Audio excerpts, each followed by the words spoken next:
You guys know about Isaiah, right? What if I tell you that I fell in love again after Isaiah?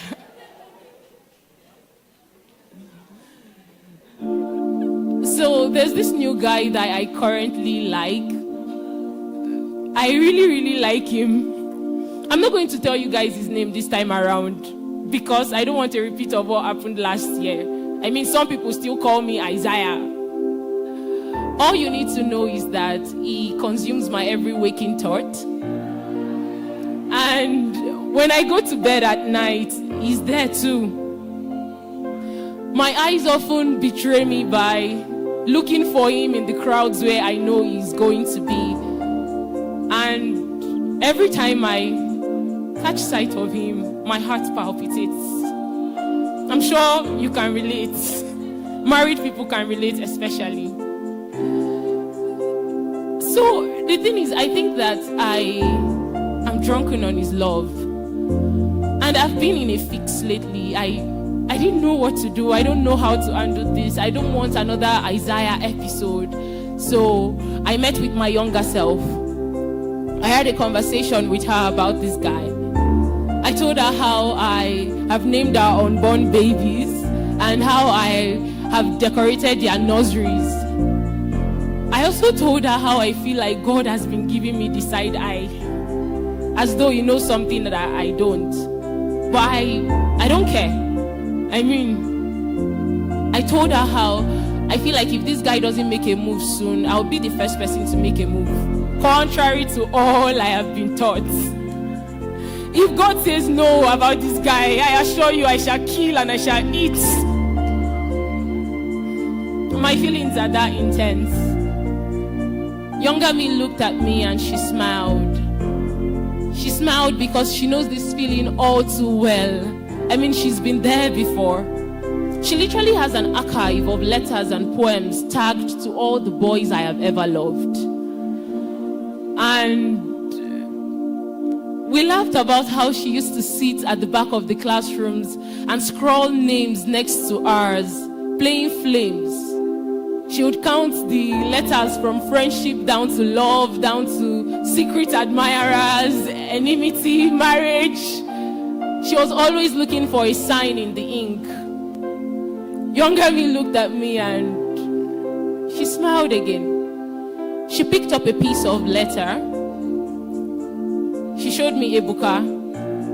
Ebuka was her first definition of steady. He was the first one to ever make us feel butterflies in our belly. He was the guy we sat beside in secondary school.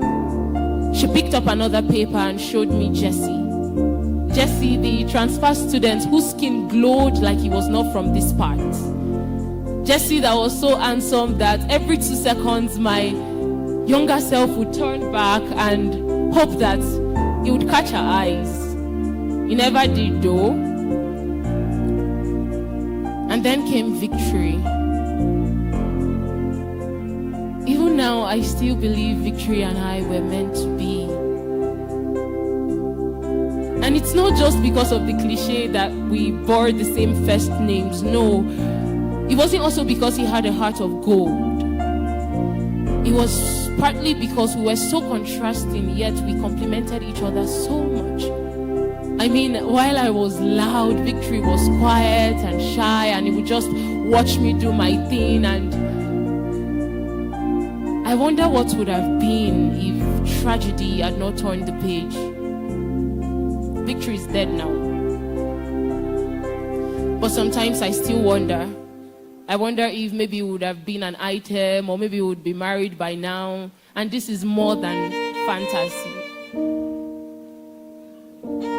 After Victory, there's been the Samuels, the Michaels, the Victors. There's been many more others, from boys to men who made my heart skip a beat. And at every point, younger me wanted to choose one of these boys.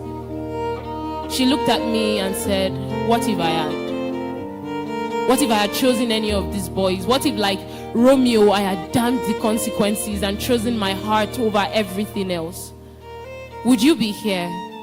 And even if you were, What is the assurance that we wouldn't have left a trail of broken hearts and blood behind?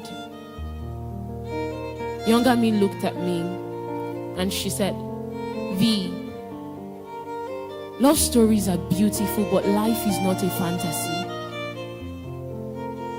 I know you badly want this boy, but I know you want to rewrite the stars, but rather than desperately trying to rewrite the stars, why not just follow the one who hung them?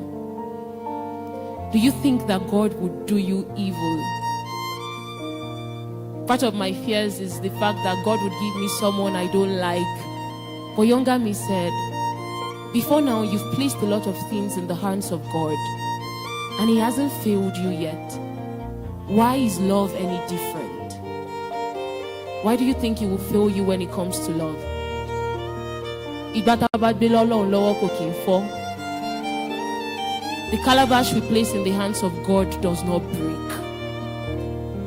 If He has not failed you up till now, what makes you think He will in terms of love? V, and I'm saying this to every other person seated here, don't try to rewrite the stars. The author has already written a perfect story, so take a chill pill and watch it unfold. Thank you.